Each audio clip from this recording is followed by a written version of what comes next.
বিমানে আপনি নিশ্চিত বসে থাকেন, যদিও আপনি পাইলটকে চেনেন না। রেলগাড়িতে আরামে বসে থাকেন, যদিও রেল চালককে আপনি চেনেন না। বাসে আরাম করে বসে থাকেন, যদিও বাস চালককে চেনেন না। তাহলে জীবন নিয়ে আপনি এত অনিশ্চিত কেন, যখন জানেন রবি আপনার জীবনের নিয়ন্ত্রক? তাই রবের উপর ভরসা রাখুন। 3টি লক্ষণ দেখলে বুঝবেন আপনার সময় খারাপ যাচ্ছে। নাম্বার 1, যদি দেখেন সবাই আপনার সাথে খারাপ ব্যবহার করছে। 2, টাকা না থাকলে। আর 3, প্রিয়জন ধোঁকা দিলে। জীবনে সুখী হতে চাইলে মোটা মেয়েকে বিয়ে করুন, কারণ গবেষণায় দেখা গেছে মোটা মেয়েরা সব কথাতে তর্ক করে না। মোটা মেয়েদের সাথে যারা প্রেম করে তারা বেশি খুশি থাকে, কারণ তারা একটু ঝগড়টে কম হয়। ভালোবাসা এমন এক বদ অভ্যাস যেটার কারণে মানুষ এক মুহূর্ত আনন্দ পাবার জন্য সারা জীবন কষ্ট সইতে দ্বিধাবোধ করে না। উপদেশ সেই অপ্রিয় সত্য যা শুনতে কেউই আগ্রহী নয়, আর প্রশংসা সেই প্রিয় মিথ্যা যেটি শুনতে আমরা সবসময় আগ্রহী হই। জীবনের চরম 5টি সত্য। নাম্বার 1, মা বাবার মতো তোমাকে কেউ ভালোবাসবে না। নাম্বার 2, গরিবের কোনো বন্ধু হয় না। নাম্বার 3, সম্মান তারাই পায় যাদের টাকা আছে।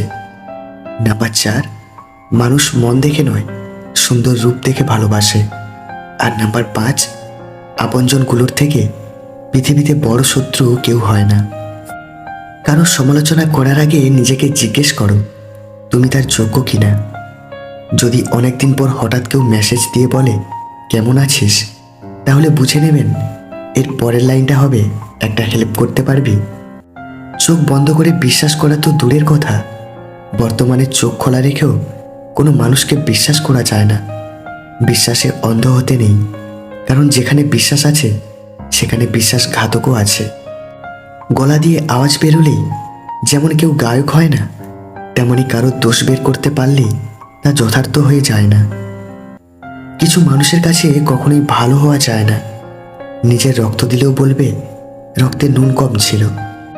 যাদেরকে নিয়ে বাস্তব জীবনে এক পাও হাঁটা অসম্ভব, ঠিক তাদেরকে নিয়ে শত মাইল পার করার স্বপ্ন দেখে আমাদের এই অবুঝ মন। বিবাহিত মহিলারা তাকেই শরীর দেয় যার মধ্যে এই 3টি গুণ আছে। নাম্বার 1, যে পুরুষ তার রাগের সময় রাগ ভাঙিয়ে মন ভালো করে দিতে পারে। নাম্বার 2, যে পুরুষ তার সব রকম কথা শোনে। আর নাম্বার 3, যে পুরুষ তার কাছে বিশ্বাসী হয়ে ওঠে।